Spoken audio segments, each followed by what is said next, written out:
Honorable Speaker, thank you for the opportunity to second this very important motion. Indeed, Mr. Speaker, the motion was passed last time, but due to budgetary constraints, the Senate was unable to go and sit in Busia.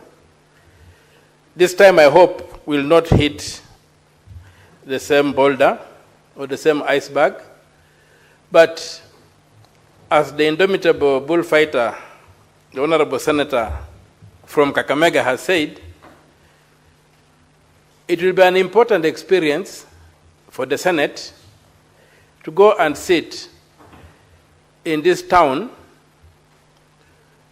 Busia town, and see the countryside and sample what this country has in that part of the world.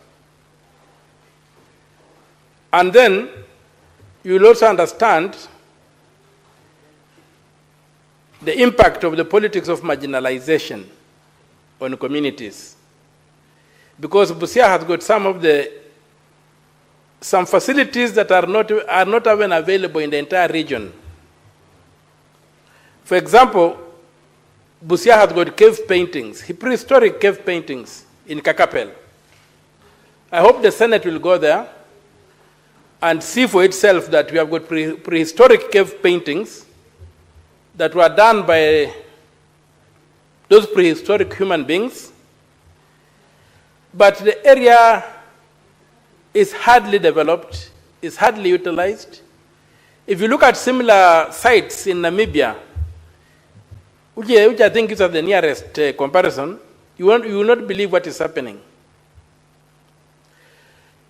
Many people will be surprised, many senators will be surprised to learn that Busia has got a big lake, Lake Victoria.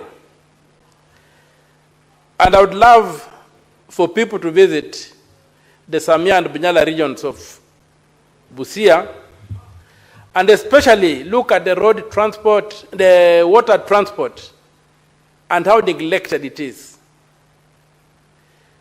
You will notice that it is quite a Herculean task for people to move from one island to another. They will also be able to witness the silting that has brought a lot of flooding to the region, whereby the rivers don't flow into the lake. We will also be able to look at areas like, again, according to the maps by Carlo, hardship areas in Busia, in Bunyala, in Samia, and in Teso North. These are hardship areas which have been clearly indicated to be hardship areas, yet the people who are sent to work there are never paid those hardship allowances. The schools don't get those hardship allowances. And so people will come and see for themselves the kind of challenges we have in a land of plenty, or a land of huge potential. People will also come and see the destruction of wetlands as a result of sugarcane farming. And I hope we also look at the River Yala, the Yala swamp,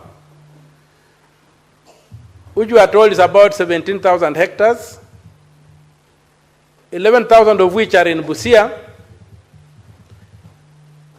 6,000 in Siaya, but all decisions governing the swamp are made largely in Siaya, with Busia left holding the short end of the stick. So we will also come, and it will be a good opportunity because in terms of service delivery, the county is not performing very well.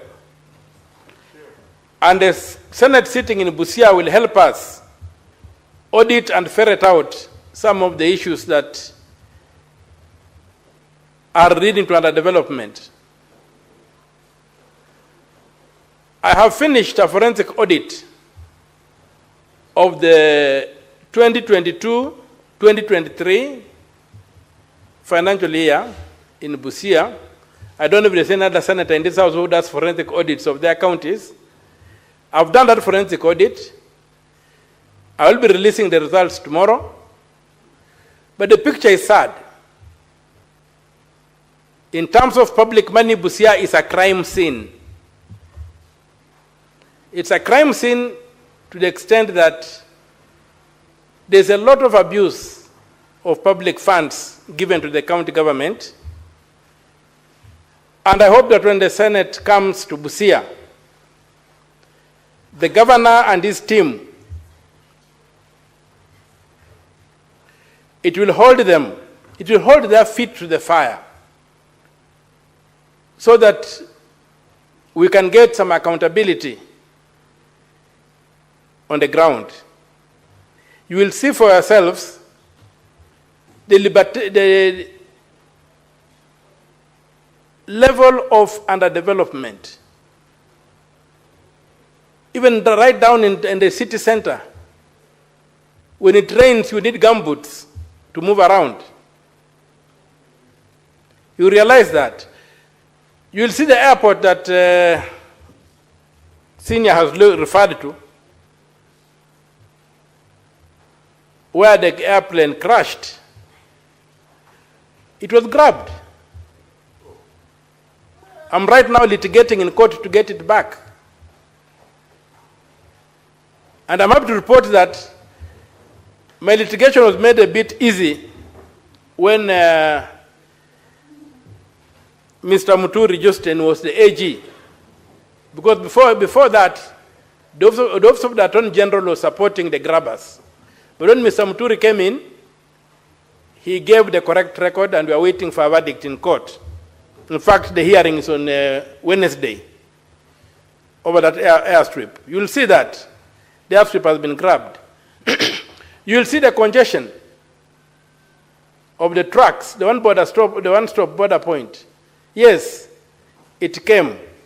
You will stand on the Kenyan side, and as the crow flies, look across the border to the Ugandan side. And you'll wonder why the Ugandan side infrastructure is much superior to the Kenyan side, yet the financials was the same, and the allocations were the same. It's a very sad situation for us, because even when you drive to Namanga, you see the kind of, and then you cross over to Tanzania, and you see that was the funding by the same developer, and you find that the road on the Kenyan side is narrower, it's full of potholes. On the Tanzanian side, the road has been done according to the textbook. So you'll see that in Malaba and in Busia. There is also a border crossing point in Busia that was gazetted years ago. We are having a webinar today. People from Busia were discussing it. It was gazetted. The Ugandan side have done the infrastructure. The Kenyan side is nothing. It would have helped ease the congestion that we usually experience in those towns. So you wonder what is happening and why did we gazette those kind of things.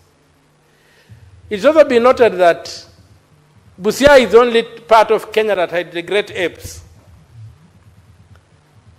Or in Swahili they are called Sokwemutu. The great apes in Atasoy they are called Ichom. And there's a place called Ngelechom. We are in the land of the great apes. When you look at it, sometime in 1952, the colonial government excised some land, about 300 acres, for the preservation of the apes. That land has been encroached on, all the trees have been cut away. The apes have moved to Uganda, to the wind impenetrable forest. They have abandoned Kenya. You will see that vast land sitting there, and maybe the Senate will have a chance to look at it and say, what do we do with this land? I've been engaged in a very active recovery of that land, trying to push away the encroachers who wanted to turn it into sugarcane farms. And these are the unique things, because people are going to Uganda to see great apes. We had them in Kenya, but we have not just looked after them. Now look at what kind of potential is that for tourism. You have a lake, you have prehistoric sites, You have got the great apes, but the place is that poor. Nobody cares about it. Some of these things don't require the guidance. Some of these things are national. The governor just came in the other day. We have had independence from 1963. Why were they not developed like other parts of the country? Yeah, was it an idle talk when Idi Amin said that the border of Uganda is in Naivasha? It was not. Because that area was totally neglected. So we need to look at historical injustice. Of course, the governors have committed their sins. But their sins are not the original sin. Their sins are basically transactional. They are not structural. We have structural sins in this country that need to be addressed. So when you come to Busia, you'll be able to see what we are talking about. Of course, the governor will have to be held to account, and I will want them to hold them to account. And as I said, I'll be releasing my report, my forensic audit report tomorrow. And you'll see what I've unearthed. And I will urge every senator to try and do the same. To try and do forensic audits on the accounts of their county governments. And you'll see the kind of problems we are facing. So, Mr. Speaker, sir, I'm really excited, I'm really happy, and I'm prepared to host the people of Kenya in Busia. And by the Senate going to Busia, it underscores my statement that no senator is a senator of a county. Senators are senators of the Republic of Kenya, but they come from counties. Yeah. In fact, nominated to have bigger constituencies. So, when we come to Busia, you will be coming as senators of Kenya to Busia, but Mr. Speaker, sir, you will come as a senator of Kenya from the great people of Meru. You will not come like the Senate of Meru. In your oath of office, Meru never appeared. But in your governor's oath of office, Meru appears. So when you come, you are coming as a national leader with the full rights to be in Busia as the senator of the Republic of Kenya from Meru. And you can ask any question. That's why it's very important that this House adopts the correct phraseology when referring to senators, and the National Assembly does equally the same. This business of saying that Senator of Nandi, how Cherargei is a senator of Kenya. He only comes from Nandi. But it's a senator of Kenya. When he votes here, he makes a law that covers the whole country. If he blocks a law here, the entire country does not get that law. So we must get the correct phraseology to give ourselves the mindset to understand who we are. We cannot deliver on our mandate if we don't know who we are. We are not village boys. So by coming to Busia, you'll be coming as senators of the Republic of Kenya who have got every right to be in Busia and to exercise authority. My governor of Busia cannot even go and say anything in Siaya. He's a foreigner there. But Cherargei can go to Wajir and gorge and charge and do everything else to do there.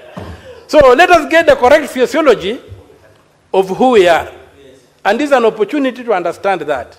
I really get offended when we talk of a senator of Nairobi. How? Mr. Sifuna, yes, the things he does in this country is for the whole country. It's for the whole nation. He just happens to come from Nairobi. But he's a senator of the Republic of Kenya. My member of parliament, the local area where I come from, Teso South, is called Madam Honorable Mary Mase. She is a member of parliament of the Republic of Kenya, but from Teso South. We must get that phraseology to give us that national outlook. Otherwise, we begin looking, pigeonholing when we look at the problems of this country. We must stand on the balcony as national leaders and have a world view that is not restrained by choosing to stand in your small villages. So I welcome you to the County of Busia, and Mrs. Funa has just walked in. I'm saying that I said that in Busia, we have got everything that this country needs. But because of our bad politics and history, the original sin of this country, we were marginalized, and even the great apes we had, with a complete park for the apes, is no longer have moved to Bwindi impenetrable forest in Uganda because nobody cared about them. Now the land has become a grazing site. So Mr. Speaker, sir, I say that this concept of the Senate choosing to sit in counties is absolutely important, as it gives that county or the people of Kenya to understand that we are one country, we are one nation. We just have regions and what have you, but we are one people, we are one nation, and I'll welcome you. My brother says I don't work presidential. When you come to Busia, I may even be imperial. I may even be imperial, but I'll work presidential. So most welcome. I'm most happy. I'm excited, and I hope my governor too will be excited, and we will together be able to host the great people of Kenya. And I know when you come to Busia, all the assets that you'll carry to the assembly, whatever will be left there. So Busia will be the richer. And MCS will be the richer. And all of us will be the richer. So, Mr. Speaker, sir, with those few remarks, I support the motion. Thank you. Thank you, Senator Omtatah. Thank you for seconding. But Senator Karongo Wadhango has been grappling to hear the social aspects of Busia County. You have omitted that part, which is very, very important as well. So you have given us very, very tough issues that we want to witness, but the social aspect, then we are scared. Or not us, but Senator Karongo Wadhango. Sorry, I have also included myself there, but Senator Karongo Wadhango is lost. Anyway,